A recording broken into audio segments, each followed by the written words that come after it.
वही वीडियो देखो जो आए बिना ब्रेक के। अभी डाउनलोड करें तक ऐप। मजदूर की घर वापसी पूरे देश से हो रही है। कहीं किसी को रेल की सवारी मिल गई तो किसी पर ट्रक वाले ने मेहरबानी दिखा दी। किसी ने ठेले पर 1000 कोस का सफर तय कर लिया तो कोई पैदल ही सैकड़ों किलोमीटर लगातार लांघता चला गया।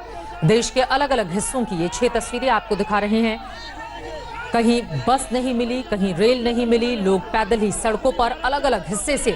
ये तस्वीरें अपने आप में कई सवालों को जन्म दे रही हैं, लेकिन राज्य सरकारों की भूमिका सबसे महत्वपूर्ण, क्योंकि इन लोगों के लिए, मजदूरों के लिए आखिर किस तरह की व्यवस्था उनके लिए की गई है ताकि एक से दूसरी जगह उन्हें पहुंचाया जा सके। क्योंकि कई हिस्सों से मजदूरों की मौत की भी खबर सामने आई है, जो देश के लिए यकीनन परेशानी का सबब है। हालांकि इसी में कई ऐसे भी महत्वपूर्ण लोग जो उनकी मदद के लिए आगे आ रहे हैं। दिल्ली में जहां तहां आपको इस तरीके से सड़कों के बगल में अलग अलग राज्यों में जाने वाले मजदूर दिखाई पड़ जाएंगे। ये पूरा 13 लोगों का जो ग्रुप है, ये यहाँ दिल्ली से इनको मध्य प्रदेश के छतरपुर जाना है और ये लोग अपनी बारी का यहाँ पर इंतज़ार कर रहे हैं। आप देख रहे हैं कि सड़क पर ये लोग थक गए हैं, इसकी वजह से यहाँ पर बैठे हुए हैं। बहुत सारी यहाँ महिलाएं हैं जिनके पैरों में छाले पड़ गए हैं, जिसकी वजह से इन लोगों ने यहाँ पर अपने पैर में कपड़े बांधे हुए हैं। बच्चों को देखिए अपने साथ ये लोग रखे हुए हैं और बच्चे भी बहुत सारे जो हैं ये साथ में लेकर के चल रहे हैं, जिसकी वजह से इनको काफ़ी समस्या हो रही है। दिल्ली में यहाँ जहाँ पर ये काम करते थे, इनको वहाँ पर रहने और खाने की व्यवस्था इस वक्त नहीं हो रही है। यहाँ बच्चा इनका सो रहा है। पिता जो हैं इनके साथ यहाँ से छतरपुर जाना चाहते हैं। इनका ये कहना है कि सरकार अगर इनकी मदद कर देगी तो ये लोग बसों के जरिए, ट्रेनों के जरिए यहाँ से मध्य प्रदेश चले जाएंगे। हालांकि सरकार की तरफ से ये व्यवस्था की जा रही है कि श्रमिक स्पेशल ट्रेन चलाई जाए, उसमें ये लोग जाना चाहते हैं, लेकिन इनकी बारी अभी श्रमिक स्पेशल ट्रेन या फिर बस के जरिए नहीं आई है। इस वजह से ये लोग यहाँ सड़कों पर इस वक्त इंतजार कर रहे हैं। इस वक्त हम हैं मुंबई अहमदाबाद हाईवे के पास एक स्कूल में। यहाँ पर कोलकाता से आए कुछ मजदूर यहाँ पर काफी दिनों से रुके हुए हैं। दरअसल ये यहाँ पर 2 महीने पहले, आप लोग 2 महीने के पहले आए थे यहाँ कोलकाता से। ये सब के सब एक ही जगह से कोलकाता से आए थे और उसके बाद यहाँ पर जब वो काम करने आए, कोरोना वायरस की वजह से काम रुक गया। तो यहाँ इनके जो कॉन्ट्रैक्टर है उनसे इस वजह से झगड़ा हुआ क्योंकि कॉन्ट्रैक्टर ने 2 महीने का आपका पैसा नहीं दिया। पूरा 2 महीने को। तो आपने उनसे मांगा था पैसा? हाँ, हमने मांगा पैसा। मारधर को भाग दिया। मारपीट किया? हाँ, मारपीट कर। आप सबके साथ मारपीट हुआ? सबका साथ है। उसको दिखाओ, दिखा देना। ये देखो कैसे मार दिया, देखो ऐसे मारा आपको? हाँ, ऐसे मारा देखो। तो ये लोग दरअसल विरार फाटा के पास रह रहे थे। वो विरार फाटा थोड़ी दूर है यहाँ से और उसके बाद यहाँ से चल के जा रहे थे जब पुलिस वालों ने मेन रोड पे इनको रोक दिया। उसके बाद यहाँ जो एक हमारा गांव है, यहाँ के लोग इनके लिए खाना बना रहे हैं। तो फिलहाल ये सारे मजदूर यहाँ पे अपना खाना खा रहे हैं जो गांव वाले दे रहे हैं। यही इसी तरीके से कुछ दिनों तक इंतजार करेंगे कि जब ट्रेन शुरू होगी तब वो यहाँ से कोलकाता जरूर जाएंगे। प्रवासी मजदूरों को उनके गृह राज्य भेजने के लिए सरकार की तरफ से तमाम दावे किए गए, लेकिन हकीकत बिल्कुल उससे जुदा है। क्योंकि एक तस्वीर हम आपको यहाँ पर दिखाना चाहते हैं। ये जो ट्रकें आप देख रहे हैं, इन ट्रकों में तमाम लोग जो हैं, तमाम मजदूर जो हैं, वो इस वक्त भरे हुए हैं। जो संख्या है वो हजारों की तादाद में है। दरअसल ये दिल्ली एनसीआर में रहने वाले मजदूर हैं। रात के वक्त ये अपने घरों से निकले। हालांकि इनका ये कहना है कि ये पहले से तमाम कोशिश कर रहे थे, जिस तरीके से ये दावे किए गए थे कि इनको इनके गृह राज्य भेजा जाएगा, लेकिन जब कोशिशें सफल नहीं हुई तो ये पैदल ही अपने घरों से निकल पड़े। लेकिन गाजियाबाद बॉर्डर पार कर ये जैसे ही हिंडन के पास पहुंचते हैं, वहां पर इन्हें रोक लिया जाता है।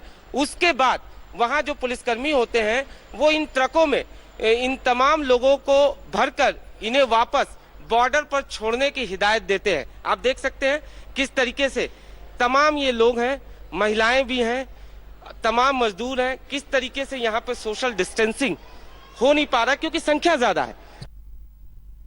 और दहशत के बीच सबकी सकुशल वापसी कम से कम उनके घरों तक हो जाए, इस तरह की उम्मीद के साथ अगली खबर का हम रुख करेंगे। हिमाचल प्रदेश में लॉकडाउन का सख्ती से पालन हो रहा है। सोलन के चायल में कुछ कारोबारी लॉकडाउन के दौरान बिना मास्क लगाए शाम को तफरी के लिए रोड पर निकल आए। उनकी तफरी कुछ ऐसी हो गई जिसके बारे में उन्होंने सोचा भी नहीं था। आप भी देखिए लॉकडाउन वाली स्पेशल तफरी।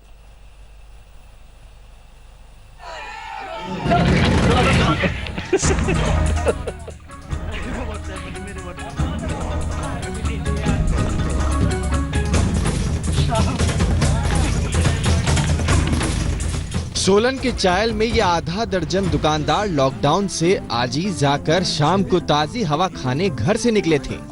यार दोस्तों के साथ अच्छा वक्त बिताने की सोची थी। आगाज तो अच्छा था, लेकिन अंजाम ऐसा होगा सोचा नहीं था। कुछ ही मिनटों के भीतर खाकी से सामना हो गया और चायल चौकी के इंचार्ज का पहला डायलॉग पड़ा शोले फिल्म से। क्या सोचा था सरकार खुश होगी, इनाम देगी? जी हाँ, सरकार खुश नहीं हुई। इनाम ऐसा मिला जिसके बारे में सोचा नहीं था। सबको एक लाइन में खड़ा कर दिया गया और इसके बाद शुरू हो गई मुश्किल भरी क्लास। और सजा देने की बात हो तो ये कैसी होगी, ये पुलिस ही तय करेगी। पुलिस ने कुछ खास किस्म की एक्सरसाइज की फरमाइश कर डाली और दुकानदारों को वही दोहरानी पड़ी। कहां तो सुरमई शाम में गपशप कर रहे थे और कहां पसीना बहाने की नौबत आ गई। चलेगा, भागेगा, दौड़ेगा, बाबा सब कुछ करेगा। क्या था? इवनिंग वॉक के लिए सब कुछ करेगा। हम सवेरे 7 बजे पहनते वर्दी और रात को 10 बजे तुम्हारे को फ्रेश ही मिलता है। कल हमने 15 किलोमीटर 7.5। तो पुलिस के साथ दुकानदारों की क्लास चली और खूब चली। सारे दुकानदारों के पसीने छूट गए। कम से कम अब दोबारा लॉकडाउन के दौरान निकलने से पहले शायद ये 1000 बार सोचेंगे। राजेश शर्मा, सोलन, आज तक। इधर कोरोना मामले में बड़ी खुशखबरी है। अब सीने के एक्सरे से भी कोरोना का पता चल जाने का दावा किया गया है। लखनऊ के केजीएमयू और अब्दुल कलाम टेक्निकल यूनिवर्सिटी ने मिलकर आर्टिफिशियल इंटेलिजेंस की मदद से एक तकनीकी इजाद की है। तकनीकी के बारे में लखनऊ केजीएमयू के vice chancellor doctor ML Bhatt से खास बातचीत की है हमारे संवाददाता अभिषेक ने। सुनिए। ये जो हम इस वक्त देख रहे हैं स्क्रीन पे, ये कौन सा तरीका है, कौन सा नया तरीका है जिसे हम बिना टेस्ट किए हुए कम से कम प्राथमिक स्तर पर ये जान पाएंगे कि ये कोविड पेशेंट है या नहीं? जी, किंग जॉर्ज मेडिकल यूनिवर्सिटी और APJ Abdul Kalam technical university के संयुक्त तत्वावधान में आर्टिफिशियल इंटेलिजेंस और डीप लर्निंग के टूल्स के माध्यम से कोविड मरीज के एक्सरे के आरंभिक दशा में ही वो कोविड के क्या हानिकारक प्रभाव चेस्ट में आ गए हैं, लंग्स में क्या डैमेज है उसका, और आगे चल के कौन से एक्सरे ऐसे होंगे जो ज़्यादा खराब स्थिति में फेफड़े को डैमेज करेंगे, मरीजों को वेंटिलेटर पर जाने की ज़रूरत होगी, और इन मरीजों में कोई न्यूमोनिया या सामान्य तरह की बीमारी के फेफड़े में क्या चेंजेस होते हैं और कोविड के मरीजों में क्या चेंजेस होते हैं, उसको डिस्क्रिमिनेशन करने की भी उसमें एक क्षमता होगी और ये आर्टिफिशियल इंटेलिजेंस के माध्यम से संभव होगा।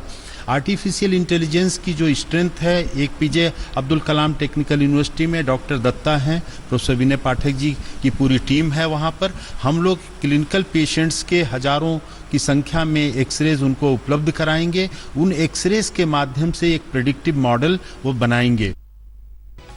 दिल्ली में आज एक बार फिर से मौसम का मिजाज बिल्कुल बदल गया। दोपहर को तेज आंधी के साथ हल्की बारिश हुई। धूल भरी आंधी के बाद कुछ ही मिनटों के भीतर आसमान पर अंधेरा छा गया। करीब 1 घंटे तक मौसम ने ऐसे ऐसे रंग दिखाए कि मई की गर्मी के छक्के छूट गए। कुछ लोग बहुत परेशान भी हुए। जब दिन में छा गया अंधेरा, आंधी से दिल्ली एनसीआर पस्त, मौसम का बदला मिजाज। रविवार की छुट्टी के दिन पश्चिमी विक्षोभ ऐसा परवान चढ़ा कि पूरे दिल्ली एनसीआर में सूरज आंधी के आगे पस्त नजर आया।